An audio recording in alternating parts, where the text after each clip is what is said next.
Assalamualaikum warahmatullahi wabarakatuh. Waalaikumsalam. Bismillahirrahmanirrahim. Alhamdulillahirabbil alamin. Wassalatu wassalamu ala asyrafil anbiya'i wal mursalin nabiyyina Muhammad wa ala alihi wa sahbihi ajma'in. Amma ba'd. Kita lanjutkan durus kitab Mukhtasar Syu'abil Iman karya Imam Al-Baihaqi.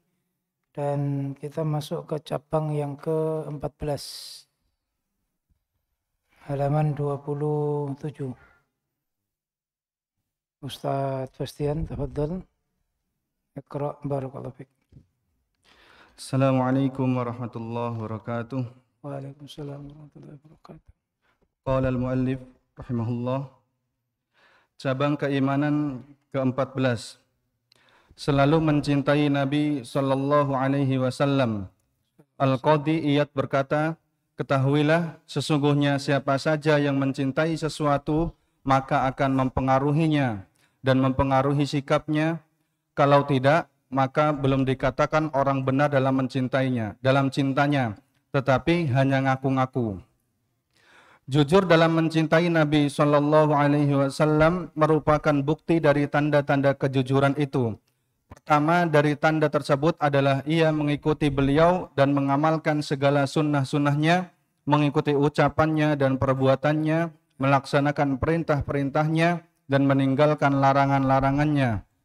Ia beradab dengan adab beliau, baik dalam keadaan susah maupun dalam keadaan lapang, yang ia sukai maupun yang ia benci. Dalil dari hal tersebut adalah firman Allah Ta'ala, A'udzubillahi minasyaitonirrajim. Qul in kuntum tuhibbunallaha fattabi'uni yuhibbukumullahu wa yaghfir lakum dzunubakum. Katakanlah, jika kamu benar-benar mencintai Allah, ikutilah aku. Niscaya Allah mengasihi dan mengampuni dosa-dosamu. Quran surat Ali Imran ayat 31.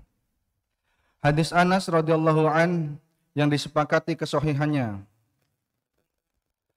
La yu'min ahadukum hatta akuna ahabba ilaihi min walidihi wa walidihi wan nasi ajma'in. Tidaklah beriman salah seorang di antara kalian sehingga aku lebih dicintainya dari orang tuanya, anaknya dan manusia semuanya. Hadis Anas radhiyallahu anhu dalam As-Sahihain.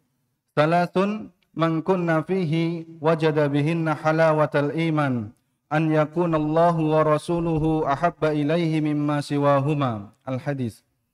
3 perkara yang apabila terdapat dalam diri seseorang, ia akan merasakan manisnya iman, yaitu hendaklah Allah dan Rasulnya lebih ia cintai daripada selainnya. Al-Hadis.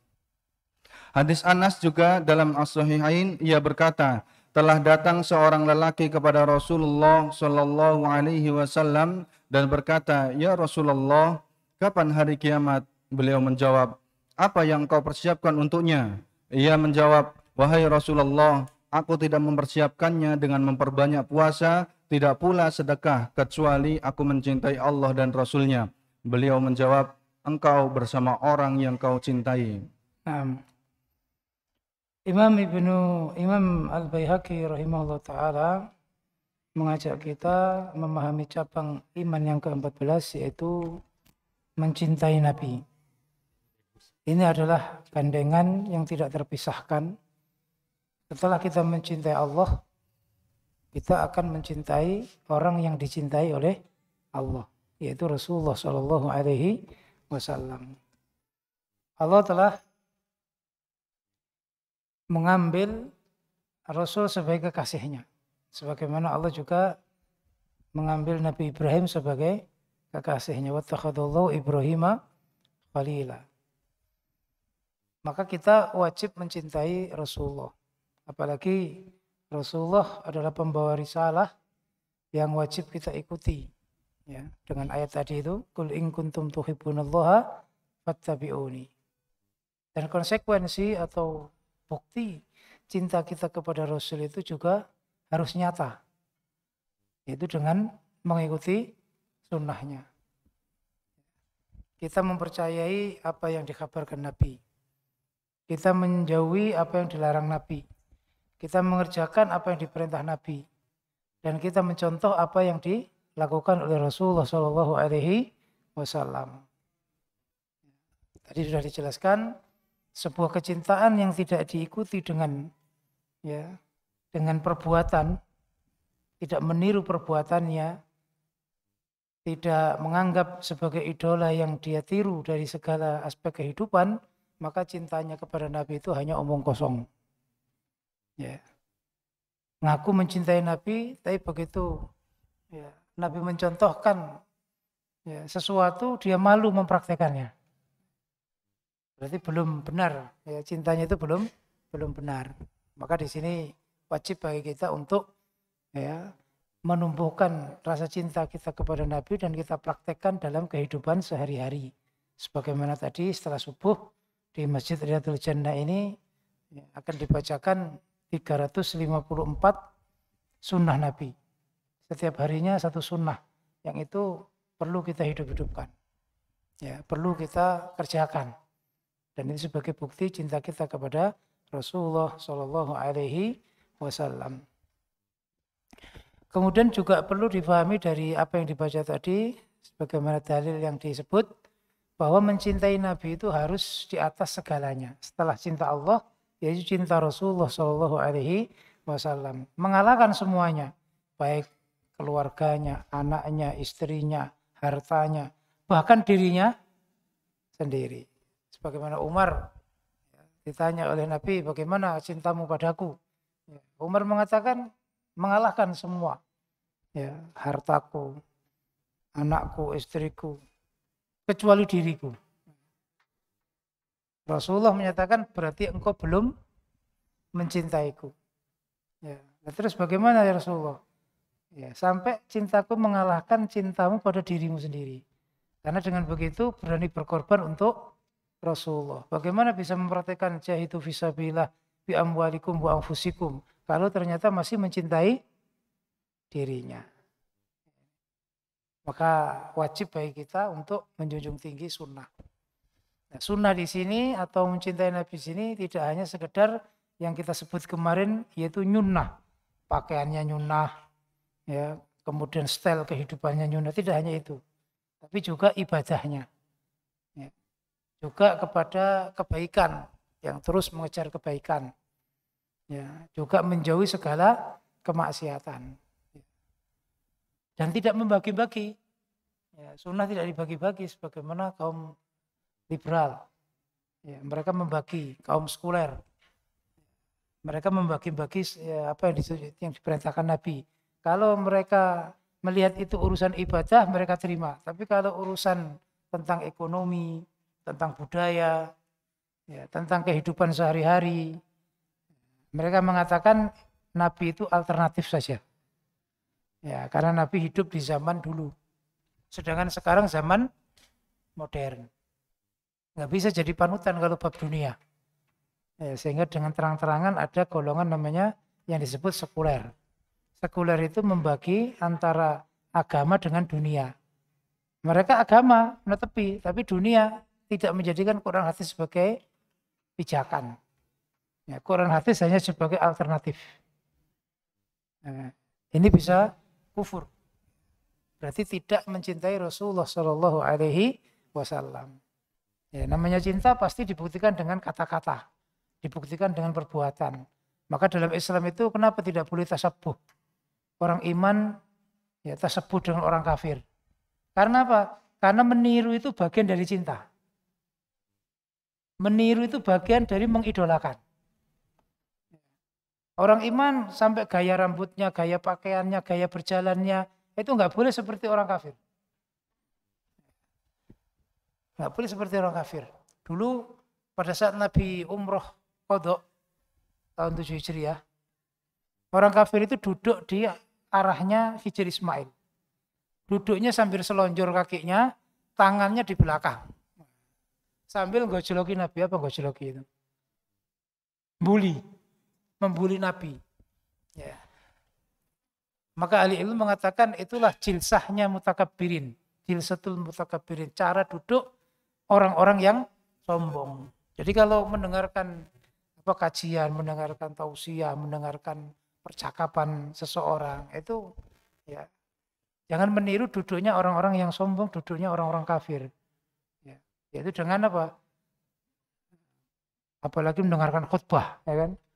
Apa namanya, tangannya di belakang begini, kakinya selonjor terus sambil dangak begini. Nah, ini itu duduknya orang yang sombong. Jilsatul mutakabbirin. Nah, kalau kita itu tasabuh, kita meniru gaya mereka, itu bagian dari kita mengidolakan mereka. Kenapa? Ada dalil man tasabbaha biqaumin fahuwa minhum. Siapa yang menyamai sebuah kaum maka dia golongannya. Karena itu tadi, orang yang mengidolakan pasti meniru gayanya. Ya, pemain sepak bola yang menjadi favoritnya, maka dia ikut-ikutan. Rambutnya gondrong, ikut gondrong. Ya, rambutnya dikuncrit, ya, ikut dikuncrit. Ya. Disemir, ikut disemir. Perasaannya ganteng kayak yang yang ditiru, yang diidolakan. Padahal ya baina langit wa sumur sah.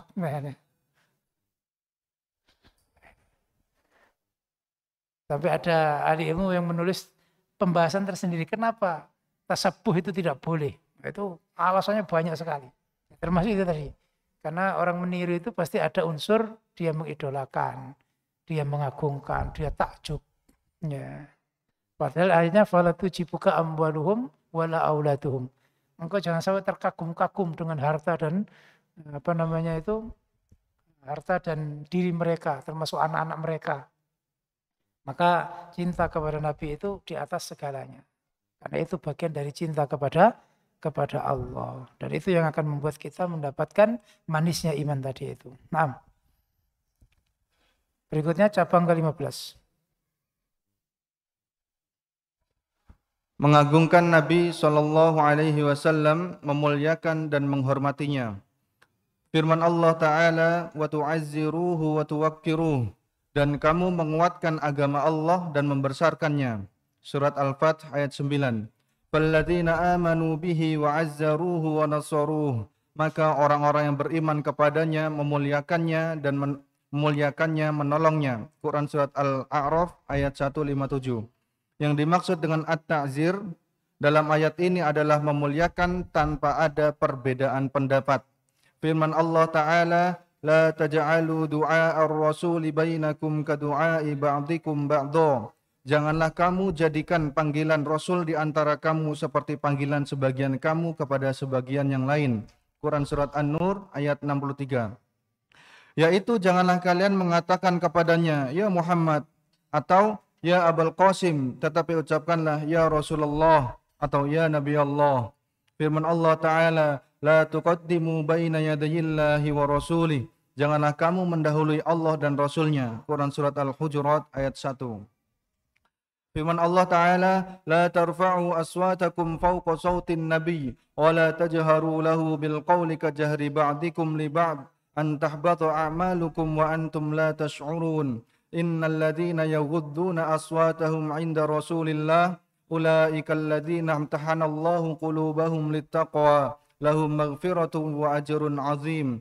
Innal ladzina yunadunaka min wara'il hujurat aktsaruhum la ya'qilun walau annahum sabaru hatta takhruja ilaihim lakana khairan lahum wallahu ghafurur rahim. Janganlah kamu meninggikan suaramu lebih dari suara Nabi, dan janganlah kamu berkata kepadanya dengan suara keras sebagaimana kerasnya suara sebagian kamu terhadap sebagian yang lain, supaya tidak hapus pahala amalanmu sedangkan kamu tidak menyadari.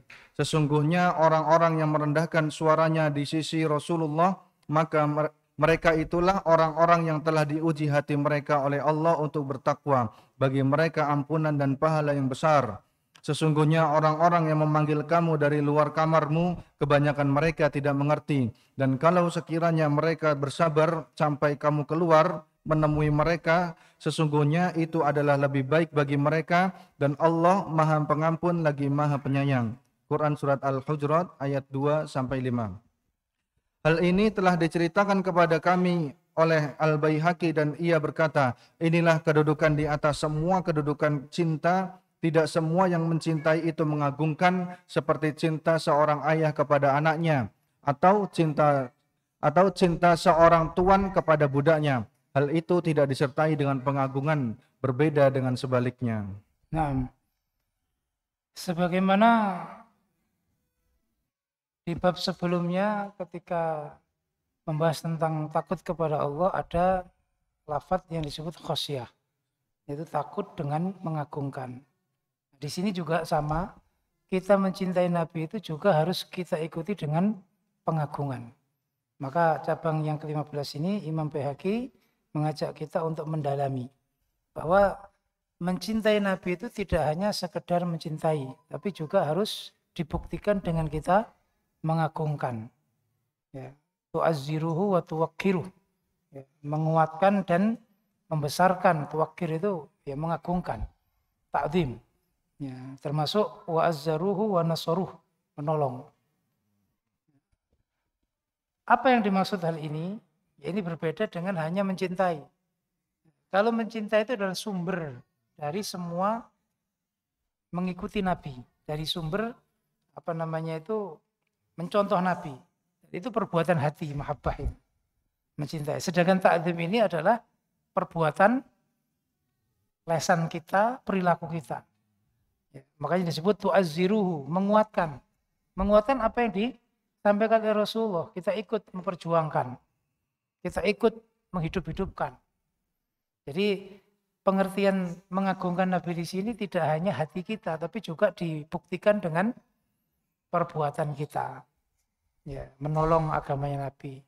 Kita sering membuat acara-acara yang di situ menjelaskan Al-Quran, yang mana Nabi menyampaikan Al-Quran, menjelaskan Al-Hadis.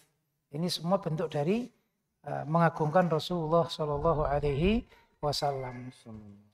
Bahkan di dalam ayatnya tadi, ya, sekedar menganggap panggilan itu juga harus menganggap panggilan Nabi itu lebih istimewa daripada panggilan teman kita. Kalau teman kita yang memanggil, ya, apalagi teman akrab, kalaupun toh nggak datang, istilahnya itu nggak menjawab, nggak masalah. Mungkin dia akan datang, tapi berbeda dengan panggilan Rasulullah Shallallahu Alaihi Wasallam. Bahkan memanggil nama pun juga begitu. Kalau teman biasa, panggil namanya nggak masalah. Tapi untuk ta'zim kepada Nabi, kita tidak menyebut Muhammad, tapi menyebutnya Rasulullah. Sahabat tidak pernah ada yang menyebut Muhammad, kecuali orang-orang Arab. Ya, yang notabene mereka itu ya kurang berpendidikan, sehingga dimaklumi. Ya. Jadi kalau orang itu kurang pendidikan, ya, tidak mengetahui tata krama, itu ya dimaklumi. Ya, sebagaimana ayat ini tadi. Ya. Kemudian juga ayat yang panjang tadi menjelaskan adab bersama Nabi itu termasuk tidak berbicara yang lebih keras daripada suaranya Nabi. Imam Malik menyatakan pada saat hidupnya Nabi, kita tidak boleh, sahabat tidak boleh mengucapkan kata-kata yang frekuensinya itu melebihi suara Nabi, karena akan mengganggu bagaimana sabdanya Nabi itu dipahami. Ya. Dan itu targetnya orang kafir. Supaya rame agar apa yang disampaikan Nabi itu tidak terpahami. Nah, setelah Nabi wafat, ya, yaitu saat apa yang dibawa Nabi seperti Al-Quran maupun Al-Hadis yang dibacakan oleh pengajar, kita tidak boleh suara kita lebih keras daripada yang ngajar. Karena itu akan mengganggu. Ya. Karena itu akan mengganggu. Mohon yang mainan, ibu-ibu, anaknya mungkin mainannya disimpan dulu di atas. Jadi pada saat kita mendengarkan ayat Quran dibaca, hadis dibaca, maka bentuk pengagungan kita kepada Nabi yaitu kita tidak meninggikan suara kita. Kalaupun toh bersuara jangan sampai mengganggu yang ngajar. Ini salah satu bentuk ta'zim. Termasuk ketika hadis dibaca, Quran dibaca, diselani itu? Diinterupsi, dipotong. Itu juga nggak boleh. Kalau dalam kisahnya ayat itu setelah dibaca ada namanya Thabit bin Qais yang susah. Ya. Dia nangis terus di rumah setelah ayat itu turun. La tarfa'u aswatakum fawqa sautin Nabi tadi. Terus Nabi kehilangan, biasanya sholatnya di depan kok nggak ada. Ya, berhari-hari ini kok nggak ada di depan, nggak ada di masjid. Maka Nabi nanya, bagaimana kabarnya Sabit bin Qais. Kemudian ada sahabat yang saya tetangganya, saya tak ngecek ke sana, tak survei. Ada apa dengan Sabit bin Qais? Akhirnya begitu ke sana, ya, ditanya oleh sahabat tadi, jawabannya, ya, saya itu kalau ngomong bersama Nabi, suara saya lebih keras. Dan ancaman ayat itu, ya, antah batu a'malukum, amalan kalian itu hancur. Maka saya ahli neraka, karena amalan saya hancur. Nah, setelah itu dilaporkan kepada Nabi bahwa dia nggak ke masjid karena sudah merasa dirinya ahli neraka, karena suaranya lebih keras daripada Nabi. Kemudian setelah Nabi diberitahu, Nabi mengatakan, kembalilah ke sana dan beritahu dia bukan ahli neraka, bahkan dia ahli surga. Itu juga termasuk salah satu sahabat yang dijamin surga tapi nggak disebut namanya secara spesifik. Karena memang dia suaranya, karakternya lebih keras. Memang ada orang itu frekuensi suaranya itu lebih tinggi. Ya, ngomong biasa aja kayak orang teriak. Apalagi berteriak. Nggak masalah. Yang penting tidak ada unsur meremehkan. Ya, meremehkan. Maka buktikan iman kita di dalam hati, ya, dengan kita mengagungkan, ya, mengagungi apa yang dibawa Rasulullah Shallallahu Alaihi Wasallam. Kalaupun toh kita belum bisa mengikuti sunnah-sunnahnya, belum bisa melaksanakan apa yang dicontohkan Nabi, minimal jangan sampai kita itu menghina. Kalau belum bisa ya sudah, saya nggak mampu. Jangan membuat alasan-alasan yang membela dirinya bahwa dirinya itu nggak salah. Maka kita harus istilahnya itu mengakui diri kita bahwa kita itu banyak hal yang belum bisa kita lakukan sebagai bukti kita cinta kepada Rasulullah Shallallahu Alaihi Wasallam. Nah, Cabang keimanan ke-16. Berpegang teguh terhadap agamanya walaupun ia rela dilempar ke dalam api, ia rela ketimbang ia menjadi kafir. Hadis Anas radhiyallahu an yang disepakati kesahihannya, "Thalathun man kunna fihi wajada bihinna halawatal iman." Tsumma qala wa an yulqa fin nar ahabba ilaih min an yarji'a ilal kufr ba'da an qadallahu min. 3 perkara yang apabila terdapat dalam diri seorang, ia akan merasakan manisnya iman. Di antaranya adalah ia dilemparkan ke dalam api lebih ia sukai ketimbang ia kembali dalam kekafiran setelah Allah menyelamatkannya dari kekafiran tersebut. Hadis Anas juga dalam Sahih Muslim. Anna rajulan sa'ala Nabi sallallahu alaihi wasallam fa'atahu ghanaman baina jabalain fa'ata qaumah faqal islamu fa wallah inna Muhammadan la yu'ti ata'a rajulin la yakhaful faqah. Faqala Anas wa in kana ar-rajulu yaji'u ila an-nabi sallallahu alaihi wasallam ma yuridu illa ad-dunya fama yamshi hatta yakuna dinuhu ahabba ilaih wa 'azza min ad-dunya bima fiha. Sesungguhnya seseorang laki-laki meminta kepada Nabi Shallallahu Alaihi Wasallam, kemudian beliau memberinya rampasan perang sebanyak di antara 2 gunung. Kemudian ia mendatangi kaumnya dan berkata, masuk Islamlah kalian, demi Allah sesungguhnya Muhammad telah memberi dengan pemberian yang tidak khawatir akan kekurangan. Anas berkata, walaupun sebenarnya laki-laki itu tidak datang kepada Nabi kecuali karena dunia, namun kemudian tidak ada yang lebih dicintainya kecuali agamanya dan ia memuliakan daripada dunia dan seisinya.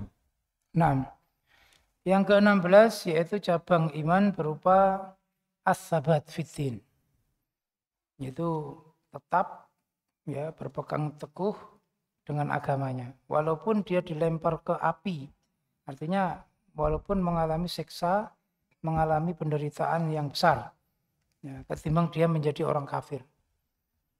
Jadi ini as-sabat fiddin, atau juga disebut tamassuk bil kitab wa sunnah, ya, betul-betul memegang teguh Al-Quran dan Al-Hadis. Karena dengan begitu berarti orang tersebut kalau sudah bertahan dengan agamanya walaupun mengalami banyak penderitaan, maka itulah orang-orang yang sudah merasakan manisnya iman. Kalau kita masih ragu-ragu, ya, masih banyak pertimbangan. Apalagi istikharah dulu. Wong istiqomah dalam agama kok istikharah dulu. Ya, nunggu situasi dan kondisi. Wait and see bagaimana nanti supaya apa namanya itu tidak ramai dan sebagainya. Padahal itu tuntutan untuk berpegang teguh dengan agama. Maka itu belum dikatakan ya, orang yang sudah merasakan manisnya iman. Sementara saya tak di sini dulu. Yang penting hati saya. Ya. Sudah tidak mengkufurkan. Ya, itu manisnya iman, ya, ukurannya termasuk tadi itu. Meskipun mungkin dia nantinya itu akan mengalami hal-hal yang menyedihkan, hal-hal yang menyengsarakan, dia nggak peduli. Seperti sahabat-sahabat Nabi, Bilal bin Rabah. Setelah ketahuan iman, apa yang dilakukan majikannya? Dia diterlentangkan di pasir yang panas. Pasir yang panas. Kalau di sana itu kalau lagi musim panas, jam 9 itu sudah luar biasa panasnya. 10 luar biasa panasnya. Megang pasir itu kayak bara. Nah, Bilal itu disuruh berbaring di situ. Diterlentangkan. Kemudian di atas dadanya dikasih batu besar. Terus diperintah kufur. Bilal hanya mengatakan ahadun ahad. Ahadun ahad artinya hanya satu Allah. Nah, tetap ya, istiqomah dengan kalimat tauhid. Sampai akhirnya Abu Bakar datang dan membeli Bilal bin Rabah kemudian dimerdekakan. Sahabat Suhaib juga sama. Suhaib juga seorang budak dari Romawi yang dimiliki oleh orang Quraisy. Ketika ketahuan Islam juga sama. Ya, dipaksa untuk kafir. Kalau Bilal dibentangkan di pasir, dia tidak. Ya, maksudnya tidak hanya pasir. Pasir yang panas dan dikasih bara api di situ. Dan dia disuruh terlentang di situ. Sehingga punggungnya terbakar. Dan bara api itu mati karena darah dan lemaknya. Jadi bisa dikatakan apa namanya punggungnya itu sudah terkelupas. Tapi dia tetap dalam Islam. Tetap dalam iman sehingga bisa hijrah. Karena juga dibeli oleh Abu Bakar As-Siddiq. Ya. Banyak kisah-kisah ya, yang istiqomah seperti itu. Ahli ilmu juga sama seperti yang pernah kita ceritakan, namanya Abu Bakar An-Nablusi. Ya, yang karena dianggap menentang kekhalifahan yang zalim, akhirnya dia dihukum dengan cara apa? Dikuliti. Ya. Jadi kulit kepala itu dikuliti, karena perintahnya harus dikuliti dari kulit kepala sampai kaki. Jadi hukumannya sadis. Dan ngulitinya bukan kok dibunuh dulu, bukan. Hidup-hidup. Nah, ada ceritanya yang muslim itu nggak ada yang mau. Yang akhirnya yang menjadi jagalnya itu adalah orang Yahudi. Ya, yang nguliti itu. Tapi pada saat sudah sampai kepala terkelupas semua. Ya, Yahudi tersebut nggak tega. Akhirnya ulu hatinya itu ditusuk dulu biar mati, baru dikuliti semua. Ya, setelah itu disetorkan ke ya, khalifah. Nah ini tetap apa namanya istiqomah. Nah, kalau kita insya Allah nggak sampai mengalami seperti itu. Mungkin ada yang diusir, nah itu biasa.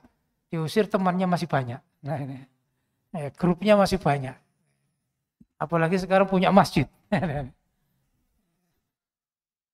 Jadi artinya ya kita harus istiqomah, itu bagian dari manisnya iman. Ya kalau kita nggak bisa menikmati manisnya iman dengan cara kita menikmati penderitaan saat istiqomah dalam kebenaran, ya berarti belum nyampe pada makom ini, ya belum sampai nyampe pada makom ini. Mungkin ya sesuai dengan hadis yang terakhir tadi, ya, seseorang itu nggak langsung bisa mencapai manisnya iman, itu nggak bisa. Seperti tadi, dia Islam, oleh Nabi dikasih hadiah yang banyak, kemudian ngajak kaumnya supaya Islam. Karena Muhammad itu kalau ngasih itu ya nggak tanggung-tanggung. Dia ya bukan orang yang takut melarat, karena semua diberikan. Karena kalau umumnya orang ngasih itu masih perhitungan, ini enggak. Ya, ngasih kambing 1 jurang, ambil semua. Nggak ada perhitungan. Makanya ya, sesungguhnya Muhammad itu rajul yang nggak pernah takut kehabisan harta. Kehabisan harta. Itu awalnya apa? Islamnya itu karena dunia. Tapi karena memang istiqomah di dalam agamanya, akhirnya dia bisa merubah ya terhadap Islam itu, yaitu mencintai Islam itu sendiri, menikmati imannya daripada dunianya. Daripada dunianya. Makanya dalam pendidikan boleh ya untuk targhib, ya untuk memotivasi, kita ngasih hadiah, itu nggak apa-apa. Daurah yang datang awal dapat hadiah. Hadiahin apa hadiah? Kaos. Nah, itu nggak apa-apa untuk motivasi. Yang ngantuk duluan, kaos juga. Jadi dalam pendidikan atau dalam kebaikan itu boleh. Dan sekarang banyak juga yang program-program itu hadiahnya umroh, hadiahnya ke Mekah, itu boleh. Itu bukan kok ini melatih tidak karena Allah ini, nggak begitu. Sudah hafal berapa juz ngasih uang. Sampai ahli ilmu itu ada yang kalau nggak salah Imam Humaydi atau siapa ke anaknya itu ngasih uang. Setiap satu surat dia dikasih uang dengan jumlah tertentu. Itu menjadi motivasi. Akhirnya banyak menghafal. Nah kalau sudah terbiasa menghafal, ya dia kalau nggak menghafal, nggak membaca itu nggak nyaman. Nah, sehingga akhirnya apa? Ya, meskipun tidak dikasih uang, dia tetap menghafal. Itu bukan kok pendidikan ya yang keliru, berarti nggak mendidik lillahi ta'ala, nggak begitu. Ya, apalagi anak-anak, ya kan? Anak itu boleh. Nabi saja juga begitu ya, memberi apa namanya itu makanan kepada anak-anak dan sebagainya. Baik, berikutnya yang ke-17. Mencari ilmu pengetahuan. Ilmu yang dimaksud adalah ma'rifatullah, ilmu untuk mengenal Allah dan segala sesuatu yang datang dari sisinya, ilmu tentang kenabian dan apa yang menjadi keistimewaan Nabi Muhammad SAW dari selainnya, ilmu tentang hukum-hukum Allah dan ketetapannya, dan ilmu untuk mengetahui hal-hal yang bisa melahirkan sebuah produk hukum seperti pengetahuan tentang Al-Quran, Al-Hadis, Qiyas, syarat-syarat ijtihad. Banyak ayat-ayat dalam Al-Quran dan hadis-hadis yang keduanya memuat keutamaan-keutamaan ilmu dan ulama Allah Ta'ala. Allah Ta'ala berfirman, innama yakhshallah min ibadihil ulama. Sesungguhnya yang takut kepada Allah di antara hamba-hambanya hanyalah ulama. Surat Al-Fatir ayat 28. Allah Ta'ala berfirman, syahidallahu annahu la ilaha illa huwa wal malaikatu wa ulul ilmi qa'iman bil qist. Allah menyatakan bahwasannya tidak ada Tuhan yang berhak disembah melainkan Dia, yang menegakkan keadilan. Para malaikat dan orang-orang yang berilmu juga menyatakan yang demikian itu. Quran surat Ali Imran ayat 18. Wa 'allamaka ma lam takun ta'lam wa kana fadlullahi 'alaika 'azima. Dan telah mengajarkan kepadamu apa yang belum kamu ketahui dan adalah karunia Allah sangat besar atasmu. Surat An-Nisa ayat 113. Yarfa'illahu alladhina amanu minkum walladhina utul ilma darajat. Allah akan meninggikan orang-orang yang beriman di antaramu dan orang-orang yang diberi ilmu pengetahuan beberapa derajat. Al-Mujadilah ayat 11. Hal yastawil ladina ya'lamuna wal ladina la ya'lamun innama yatadakkaru ulul albab. Katakanlah, adakah sama orang-orang yang mengetahui dengan orang-orang yang tidak mengetahui? Sesungguhnya orang yang berakallah yang dapat menerima pelajaran. Surat Az-Zumar ayat 9. Dan As-Sahihain dari hadis riwayat Abdullah bin Amr bin As radhiyallahu anhuma. Innallaha la yaqbidul ilma intiza'an yantazi'uhu minan nas, walakin yaqbidul ilma biqabdil ulama hatta idza lam yabqa 'aliman ittakhadhan nasu ru'usan juhalan fasu'ilu fa'aftau bighairi ilm fadhallu wa adallu. Sesungguhnya Allah tidak akan mencabut ilmu seketika dari manusia, melainkan mencabut ilmu dengan mewafatkan para ulama sehingga jika tak tersisa seorang yang alim, manusia menjadikan pemimpin-pemimpin mereka yang bodoh, lalu bertanya kepada mereka, maka mereka pun memberikan fatwa tanpa ilmu, maka mereka menjadi sesat dan menyesatkan. Dalam Sahih Muslim dan hadis Abu Hurairah radhiyallahu an, man nafasa an mu'minin kurbatan min kurabid dunya, nafasallahu anhu kurbatan min kurabi yaumil qiyamah. Wa man yassara ala mu'sir, yassarallahu alaihi fid dunya wal akhirah. Wa man satara musliman, satarahu Allahu fid dunya wal akhirah. Wallahu fi aunil abdi ma kana al abdu fi auni akhihi. Wa man salaka tariqan yaltamisuhu fihi ilman sahhalallahu tariqan ilal jannah. Wa ma jatama'a qaumun fi baitin min buyutillahi yatluna kitaballah wa yatadarasunahu bainahum illa nazalat alaihimus sakinah wa ghasyiyatuhumur rahmah wa haffathumul malaikah wa dzakarahumullahu fi man 'indah wa man batta'a bihi 'amaluhu lam yusri' bihi nasabuh. Barang siapa yang melonggarkan seorang mukmin dari satu kesempitan dari kesempitan-kesempitan dunia, maka Allah akan melonggarkan baginya satu kesempitan dari kesempitan pada hari kiamat. Barang siapa yang memudahkan urusan yang sulit, maka Allah akan memudahkannya di dunia dan akhirat. Barang siapa yang menutup aib seorang muslim, maka Allah akan menutup aibnya di dunia dan akhirat. Sesungguhnya Allah menolong hambanya selama ia menolong yang lainnya. Barang siapa yang berjalan menempuh jalan untuk mencari ilmu, maka Allah akan memudahkan baginya jalan menuju surga. Dan tidaklah seorang kaum berkumpul di rumah dari rumah-rumah Allah, mereka yang mana mereka membaca Al-Quran, mempelajarinya di antara mereka, kecuali Allah menurunkan ketenangan kepada mereka. Para malaikat mengelilingi mereka dan Allah akan meliputi mereka dengan rahmatnya. Allah akan mengingat mereka termasuk orang yang berada di sisinya. Barang siapa yang lambat dalam beramal, maka nasabnya tidak dapat menolongnya. Tayyib. Berikutnya cabang yang ke-17, Imam Al-Baihaqi rahimahullah ta'ala menjelaskan cabang iman tersebut ialah mencari ilmu, pengetahuan. Maksudnya di sini ilmu syar'i. Ya, ilmu syar'i. Karena iman itu adalah poin pertama yang harus kita wujudkan, dan untuk menguatkan itu adalah dengan ilmu. Maka di Al-Quran tidak ada perintah untuk menambah sesuatu kecuali nambah ilmu. Wa qul rabbi zidni ilma. Sebagaimana ditulis oleh Imam Al-Baihaqi bahwa ilmu yang dimaksud adalah ma'rifatullah. Berarti ilmu ketauhidan. Yang dengan ilmu ketauhidan ini, ya, di situ semua ilmu yang menunjang otomatis harus dipelajari. Al-Quran, Al-Hadits, disiplin-disiplin ilmu itu harus dipelajari. Dan ini ada levelnya.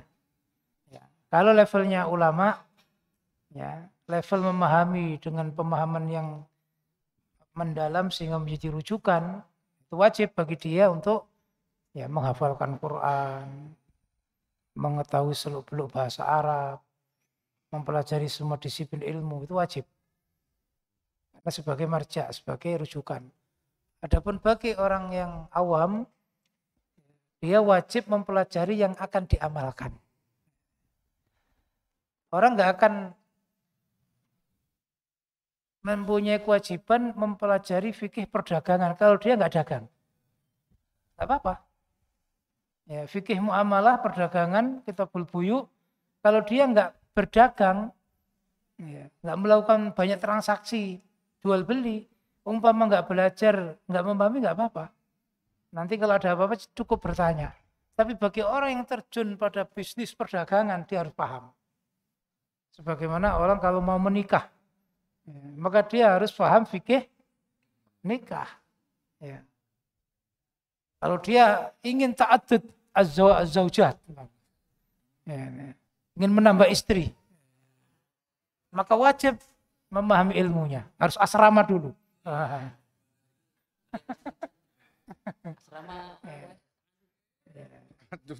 Baik yang dari pihak laki-lakinya maupun pihak perempuannya harus memahami semua. Karena itu bagian dari ilmu. Jadi kewajiban ilmu di bidang tertentu itu menjadi wajib ketika dia akan melakukan. Tapi ketika bukan orang yang akan melakukan, kalau itu memang bukan kewajiban, ya maka dia nggak belajar nggak apa-apa. Tapi bagi seorang ulama nggak bisa. Ulama harus banyak memahami, ya, sehingga menjadi pertanyaan menjadi sumber jawaban dari semua pertanyaan. Mufti, orang yang memberi fatwa. Dan itu yang paling tinggi, makanya innama yakhsyallaha min ibadihil ulama. Dan Allah memuji ulama dengan mengatakan Allah menyaksikan bahwa Allah tidak ada Tuhan selainnya, malaikat dan termasuk ahli ilmu. Itu pujian itu. Ya. Dijadikan saksi bahwa Allah itu tidak ada Tuhan selainnya. Nah ini. Makanya kedudukan ulama itu lebih tinggi daripada orang iman biasa.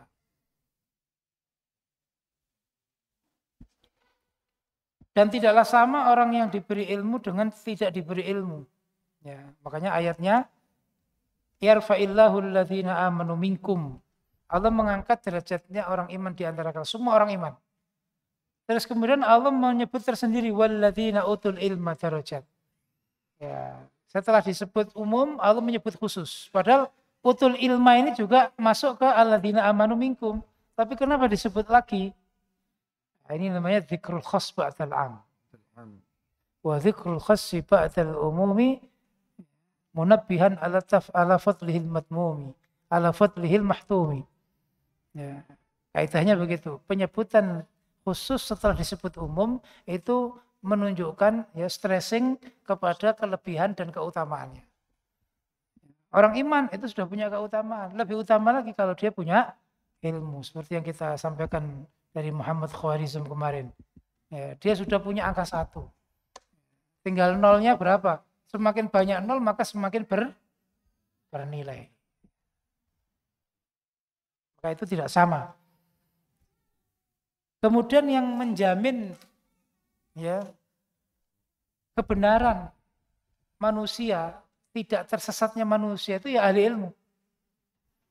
Karena kalau ahli ilmu sudah tidak ada, oleh Allah dicabut, ya, maka saat itulah yang diangkat jadi pimpinan adalah orang-orang bodoh, sehingga dhalu wa adhallu. Apalagi ulamanya dipecati semua.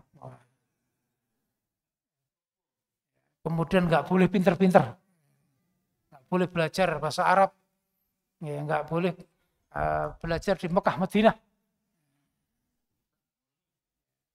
Ya berarti jelas ya, jaminan supaya aman dari kesesatan itu dicabut sendiri. Sehingga jadilah sesat menyesatkan. Secara nggak sadar itu memproklamirkan diri, kami golongan sesat. Karena apa? Sudah nggak ada ulama. Sudah nggak ada orang yang mengerti ilmu. Naudzubillah. Dan tadi juga disebut bahwa mencari ilmu itu sama halnya jalan ke surga. Karena jalan ke surga itu harus kita ketahui. Nah, cara mengetahuinya yaitu dengan ilmu. Sehingga kita duduk di majelis ilmu seperti ini sedang rihlah ke surga. Makanya kalau masjidnya disebut rihlatul jannah, kemudian sering diadakan kajian di sini, itu sesuai. Apalagi nanti insya Allah di situ ada perpustakaannya. Ini bentuk dari bahwa mencari ilmu itu udah jalan ke surga. Keutamanya yang di lafaz hadis yang terakhir ada 4. Ada 4. Di situ nazalat ya, alaihimus sakinah. Dapat ketenangan. Wa ghasyiyatuhum rahmah. Ditutupi rahmat. Wa haffathumul malaikah. Dijaga para malaikat. Orang nomor 1 di negara kita aja penjaganya manusia. Tapi kalau kita hadir di majelis ilmu, penjaga kita adalah malaikat. Kemudian oleh Allah dipamerkan di langit sana. Ini loh hamba. Makanya jangan sampai ngantuk. Kalau nanti ngantuk sedang dipamerkan, nggak jadi. Karena mau ngantuk ngisin-ngisini gitu.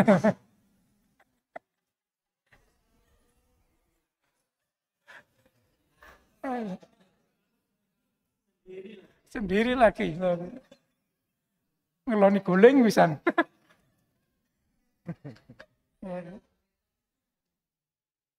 Jadi dipamerkan ya keadaan kita betul konsentrasi. Makanya kalau adabnya tolib itu ketat, tidak seperti kajian umum seperti ini. Ya, kalau guling. Minuman-minuman itu nggak boleh. Gitu. Ada pisang, ada keripik. Nanti pasti pamerkan, inilah hambaku. Lah ternyata makan keripik.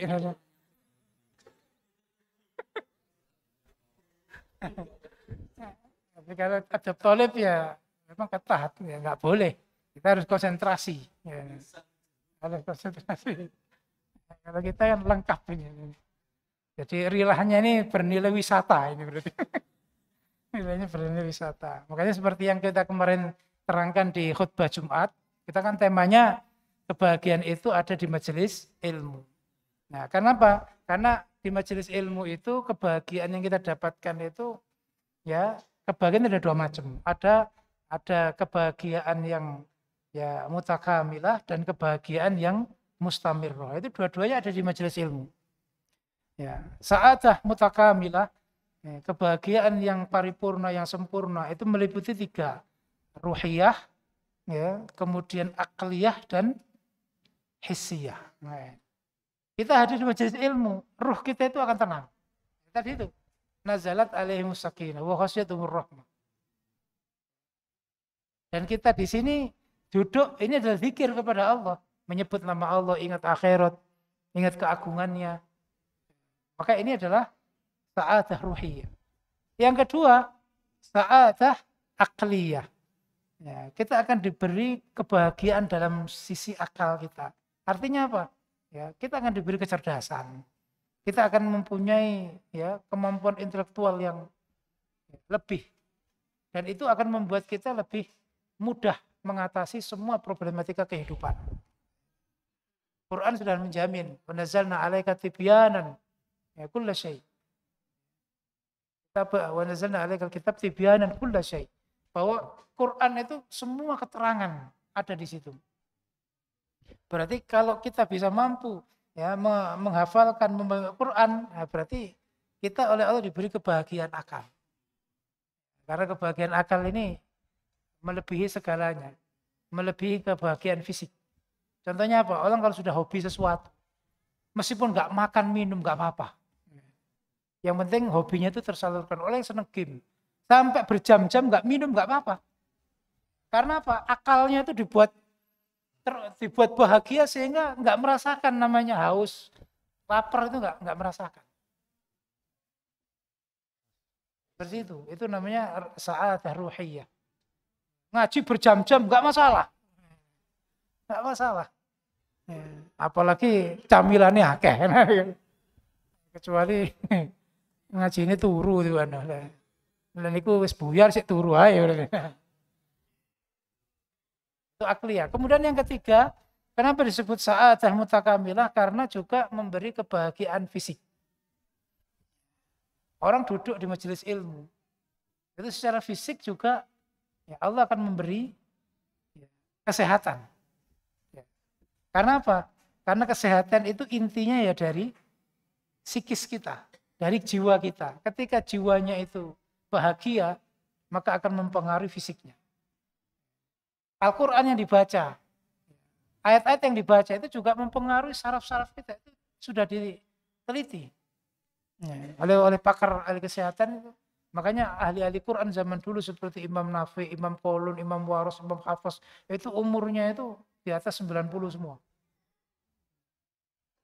Bahkan Imam Nafi itu kalau membaca Quran, karena perutnya nggak ada masalah, menyebarkan bau wangi, padahal nggak pakai parfum. Jadi kita membaca di masjid itu, semua yang dengarkan itu bau wangi semerbak. Nah, ini kan nggak mungkin perutnya bermasalah. Kalau orang perutnya mules itu baunya nggak enak, istilahnya bau mulutnya keluar. Kalau perutnya bermasalah, apalagi makan jengkol, pete, makan bawang, kayak ini nggak mungkin. Maka itu bentuk dari sa'adah hissiyah namanya, sa'adah hissiyah. Kemudian yang disebut yang kedua sa'adah mustamirroh. Sa'adah mustamirrah, kebahagiaan yang terus-menerus nggak ada putusnya, itu juga berlaku fi kulli zaman, di setiap waktu. Ya, ilmu, kalau kita memahami ilmu seperti ini, kebahagiaannya tidak hanya saat kita mendengarkan.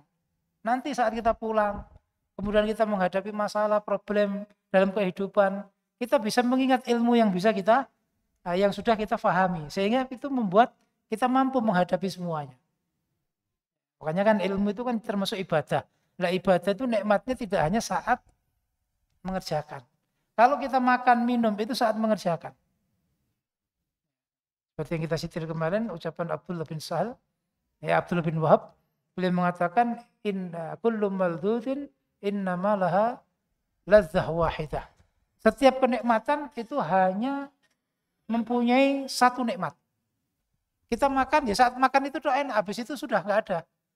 Kita bayangkan enaknya cuma bayangannya saja. Apalagi kalau makanannya nggak cocok, wah itu habis itu malah mules. Illal ibadah, kecuali nikmatnya ibadah, innama laha salatu ladzat. Karena ibadah itu punya 3 kenikmatan. Kapan waktunya? Itu boleh dengan waktu. Kapan waktunya? Yaitu yang pertama, inda ataitaha, ketika engkau mengerjakan, kamu akan mendapatkan ketenangan. Yang kedua, wa inda tadzakkartaha, ketika engkau mengingatnya. Tadi malam ya kita sholat malam. Alhamdulillah tadi malam ramai. Masjid kita ini mulai jam 2 sudah ramai. Ya, baik yang sholat maupun yang diiringi dengan suara-suara kodok dan gemercik air.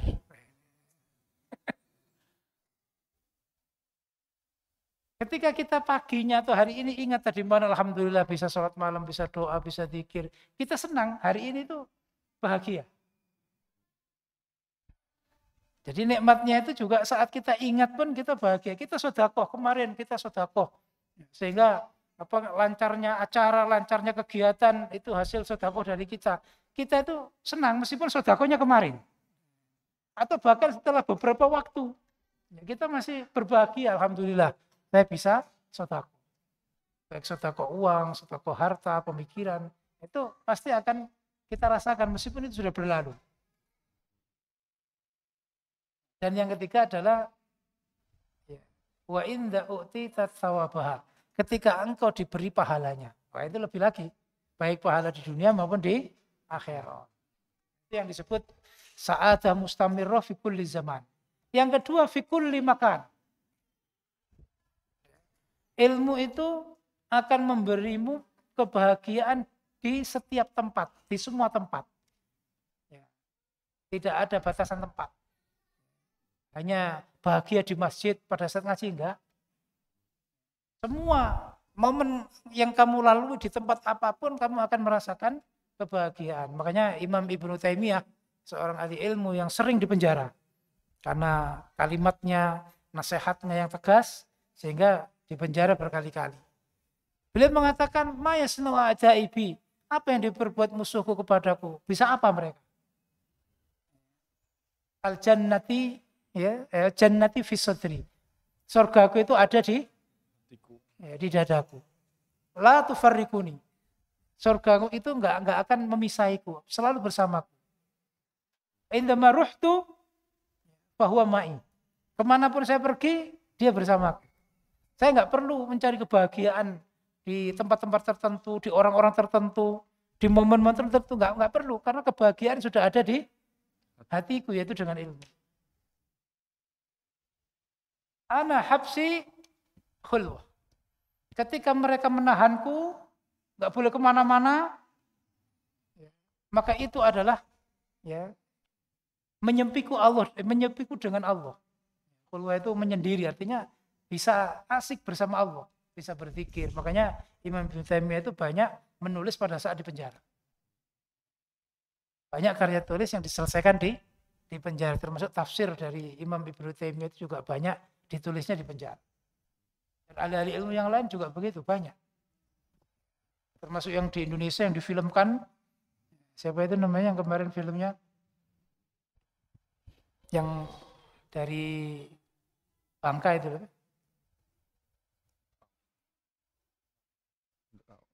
Yang menyolati Presiden Soekarno itu siapa namanya? Hamka. Ya, Buya Hamka. Itu menyelesaikan tafsir Al-Misbah itu di penjara.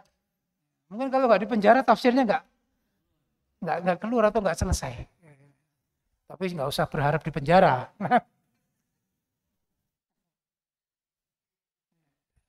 Jadi anak hafsi hulwah. Kemudian waqatli syahadah. Kalau saya dibunuh, maka itu adalah mati syahid. Dan qadarullah memang Ibnu Taimiyah meninggalnya di penjara. Dia mati syahid. Wa ukhrijtu min baladi, dan ketika aku diusir dari negaraku, fahiya siyahah. Kalau saya diusir dari kampung halaman, enggak apa-apa. Berarti saya punya kesempatan wisata ke tempat lain. Tidak hanya di Kediri tok. Akhirnya punya rumah di sini. Jadi artinya apa? Orang yang betul-betul merasakan manisnya ilmu, dia nggak akan mencari kebahagiaan di tempat lain. Kita lihat tempat-tempat hiburan, tempat-tempat untuk refreshing, itu aslinya disediakan oleh untuk orang-orang yang susah, yang stres mencari kebahagiaan. Karena apa? Pulang dari sana susah lagi, apalagi uangnya juga habis, tambah susah. Karena aslinya mereka pelarian itu. Setelah suntuk, selama beberapa waktu ingin melepas kesuntukannya. Itu tempat pelarian, bukan untuk mencari kebahagiaan. Dengan orang iman, kebahagiaannya ada di hatinya. Makanya Nabi sendiri kan, dunia ini membuatku bahagia itu hanya 3. Yang pertama adalah istri, yang kedua adalah minyak wangi, dan yang ketiga adalah qurratu aini fi shalah. Kebahagiaan, puncak kebahagiaan itu di dalam sholat. Jadi enggak kemana-mana. Enggak kemana-mana. Kalau mencari hiburan kemana-mana, istrinya ditinggal. Nah ini berarti enggak sesuai dengan. Bagus. Apalagi istrinya terserah mau pulang apa enggak apa-apa.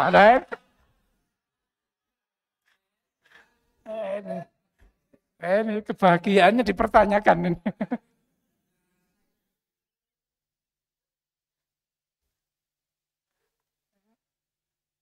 Sing guyu banter dhewe bahaya nih.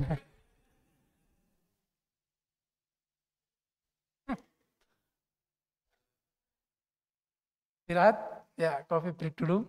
Jazakumullah. Sebentar, kurang 1 poin. Ya, sa'adah fi kulli makan tadi ya. Kemudian yang disebut kebahagiaan yang enggak ada putusnya itu ketika ya mempunyai makna sa'adah abadiyah. Ada abadiyah, kebahagiaan yang selamanya. Ini yang membuat ahli ilmu itu di akhirat pun itu mendapat kedudukan yang tinggi. Keutamaan yang mengalahkan ahli ibadah itu kal qamar lailatul badr ala sa'iril kawakib. Seperti bulan purnama mengalahkan semua bintang. Maka itulah kebahagiaan. Makanya di sini cabang iman yang ditulis oleh Imam Al-Baihaqi, mencari ilmu karena keutamanya luar biasa dan itu harus kita buktikan. Kalau kita belum merasakan kebahagiaan tadi itu, ya supaya istirja kepada dirinya sendiri. Yang lebih ngeri ucapan Imam Syafi'i, ya kalau dia nggak punya ilmu, ya, ditanya ini nggak ngerti, itu nggak ngerti, ya supaya ditakbiri 4 kali. Fakabir alaihi arba'an. Berarti dianggap mayit. Disolati ternyata. Itu Imam Syafi'i itu. Ketika orang iman kok nggak ngerti apa-apa, ya, nggak ngerti. Pokoknya begini, supaya ditakbiri 4 kali. Allahu Akbar yang pertama, sholawat. Yang kedua, Fatihah. Yang ketiga, Allahumma firlahu warhamhu. Dan yang keempat, salam. Takbir tersalam. Jazakum khairan. Wallahu taala alam. Wassallallahu ala nabiyina Muhammad wa ala alihi washabbihi ajma'in. Walhamdulillahirabbil alamin. Assalamualaikum warahmatullahi wabarakatuh.